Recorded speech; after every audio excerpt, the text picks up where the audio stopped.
And we begin tonight's show with another edition of the Sunday Sit-Down. Joining us is a friend of the program from our radio partner station, 97.7 ESPN The Zone. It's Steve Moulton. Steve, good to see you, my friend, before we get into a really busy time, which is known as football season. How you doing? I'm doing very well. I appreciate the invite. And this is the quiet before the storm in a big way, but appreciate the invite. Good to see you. Likewise. So I got to get this off my chest. Every year I get jealous of SEC administrators and coaches and officials going down to Destin, white sand beaches, blue water, clear skies, and they get a chance to talk about sports. You're one of the media members that's got a chance to go down there for the 18th time? That's right. You know, and I would say I'm a little jealous. In the meantime, how was the trip this year for you? There are worse places to go other than that. But it's more inside the Hilton rather than on the beach. Wish they'd schedule a few more things outside other than the Feinbaum program. But no, there was a lot waiting on the NCAA settlement, still waiting on the NCAA settlement more than anything, but a lot is set in place, but to answer your question, it was nice to see the ocean every once in a while. We all need to see that ocean. No, absolutely, man, without a doubt. Hey, let's talk about the NCAA.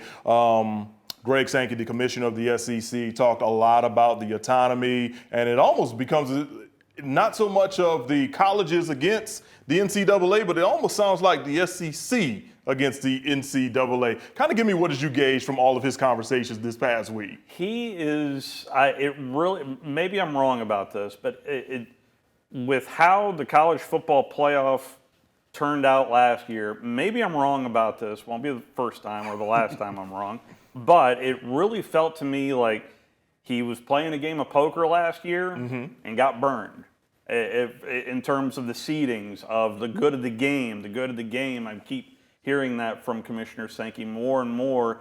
So he is being a bit more demonstrative, honestly, in what he wants to see out of the College Football Playoff Committee, as well as ultimately how that settlement is going to pan out across the board, across the 16-member institutions. We'll get back to the spring meetings in just a second. Let's keep it with the CFP. They decided to make some changes for the 2025 season. Are you happy with those changes? How do you feel that's also going to impact teams moving forward? I was surprised. I don't know about you, because this was a year in which that they had to all agree. And I mean, I wasn't expecting everybody to agree. It is the right thing to do. Should have happened last year. I understand in theory placing more importance on conference championships. In theory, that sounds great.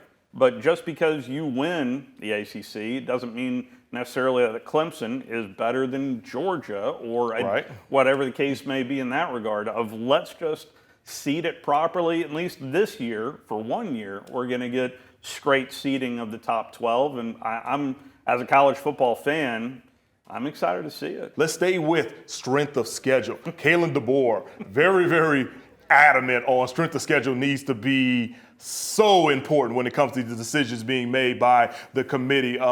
What's your take on it, especially with the SEC, having the strength of schedules that they have for so many teams? I mean, you look at it, Alabama's going to play Wisconsin, LSU's got Clemson. One fear that I heard from the commissioner as well as several ADs is we saw Wake Forest pull out of a home-and-home series with Ole Miss. We've seen Nebraska pull out a home-and-home series even before it started with Tennessee, simply because of what they saw in that first round of the CFP and the results that they saw there in that first round. So not scheduling good games hurts the game. So I'm hoping moving forward we will see an Alabama and Florida State right out of the gate. LSU, Clemson, which is going to be fantastic right out of the gate. There's a lot of really good games that are non-conference games that need to be preserved for the betterment of the game. And honestly, I would think it would help the committee and not hurt the committee. Indeed. Another big thing that was talked about, the transfer portal window. Steve Sarkisian, the head coach of Texas, talked about it and how it was so impactful with kids trying to leave and then kids trying to come in. Do you think that the shifting of the window will eventually occur for football? I do. That if there was one unifying statement, it was going from 2 portal windows down to 1. And maybe the most demonstrative statement that I heard came from Sam Pittman saying January 2nd to January 12th. There was a lot of uniform thought in that because it's after the first round is done. Yes, it's still inside the playoff window, but we see that with college basketball. But I even heard from Steve Sarkisian was wanting to do it after the playoffs, which is a problem because there's that whole academic thing. Exactly. And the academic calendar doesn't really mesh well because the playoff national championship game, next year? I think it's January 25th. Yeah, I know for sure it's several days after the Dr. King holiday. And a lot of schools are in session by then. Some schools even start the week before. Yeah. So yeah, you're right. There are some academic things you may have to look at with that. So I'm pretty sure we'll have a lot more to talk about with this at SEC Media Days, which is only in a number of weeks over in the city of Atlanta. Are you excited about it moving back over to Atlanta and not being halfway across the country this year? Yeah, that pilgrimage to Dallas was rather taxing on all of our individuals over at 97.7 ESPN The Zone. But no, it's just one of those benchmarks during the offseason. Talking season, as the old ball coach used to quip it. So I'm excited for talking season to get rolling in earnest. Indeed. Recently, the College Football Hall of Fame just announced its ballot. And I mean, it got some heavy hitters this year. 3 Heisman Trophy winners in RG3 and Cam Newton, Mark Ingram, and D'Amico Ryans, a consensus All-American who's now a head football coach in the NFL. We ain't gonna worry about RG3 or whatever. Let's talk about the 2 SEC guys. Let's talk about Auburn with Cam Newton. I mean, and keep in mind, 2 of these 3 guys you and I have both covered.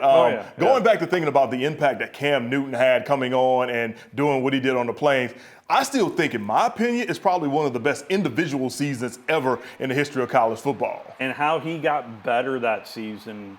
I know they played South Carolina twice that year back in 2010. If you just look at both of those South Carolina games, his progression, he is a Hall of Famer. He really is.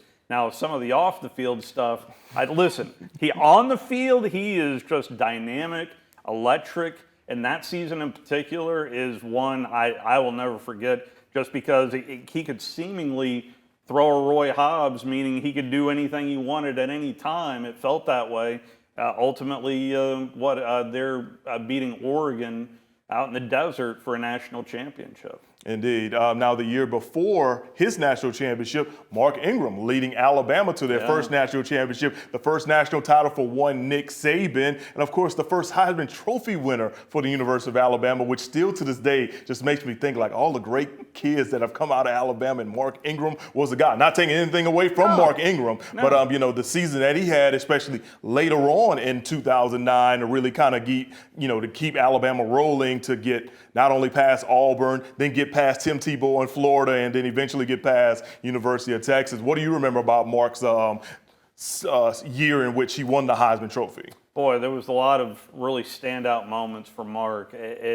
But getting on that, feeling that hype train, especially late, and ultimately winning a national championship in the Rose Bowl against Texas, that was obviously as special as it gets. But then the story with his dad as well, that just kind of added to that whole, and it really is hard to believe that he is the first, and now, several more following him during the Nick Saban tenure there at Alabama, but it's hard to believe that he was the first. Indeed. And then another guy on the ballot is D'Amico Ryans, consensus All-American for the University of Alabama in the mid-2000s. Stellar career in the NFL. Now he's the head coach of the Houston Texans. Going back to just looking at the impact, Ryans is technically a pre-Saban guy. That's right. So what do you remember about him being so impactful on those Alabama defenses? I remember him being the quarterback of those defenses, of getting everybody placed in the right, and it was obviously up and down during that time. Of course, it was a pre-Nick Saban we're talking about, some guy named Shula down there in Tuscaloosa. I won't say it again, but he was, and obviously a brilliant mind on the defensive side, and what he has done transition from his time with San Francisco and now with the Texans. He's going to be the head coach of the Texans for a long time to come. Indeed. So, we'll find out if all three of those guys will be able to make it into the College Football Hall of Fame. Your show will be talking about it. Our shows will be talking about it. So looking forward to it. Hey, we'll wrap things up with this. Another edition of the Rocket City Sports Award are coming up. Your crew is putting it on once again. One thing in particular is I think we know how well this area, in terms of delivering the kind of sports that's fun to watch, but the high level that we have here in North Alabama, once again, it is just folks at Alabama A&M, UAH, but not the high schools as well, and how highly recruited these kids are as well, playing at the next level. Yeah, it's a lot of hard decisions in terms of who wins these awards, but it's a lot of fun to really get deep inside the sandbox. Sorry for the beach reference again. But nonetheless, it'll be a lot of fun coming up on the 16th. Monday is Monday, June 16th, so a week from tomorrow. Will be our third annual Rocket City Awards, and we're looking forward to it. And real quick, let the folks at home know where it's at. That would be at Mars Music Hall, and if you'd like to come on down, just head over to our website, 97.7ESPN.com, and there's going to be some room for you as well. Let's root on our local athletes, as well as we honor some of our pro athletes and our Billy Neighbors Lifetime Achievement Award as well. So it's a good night.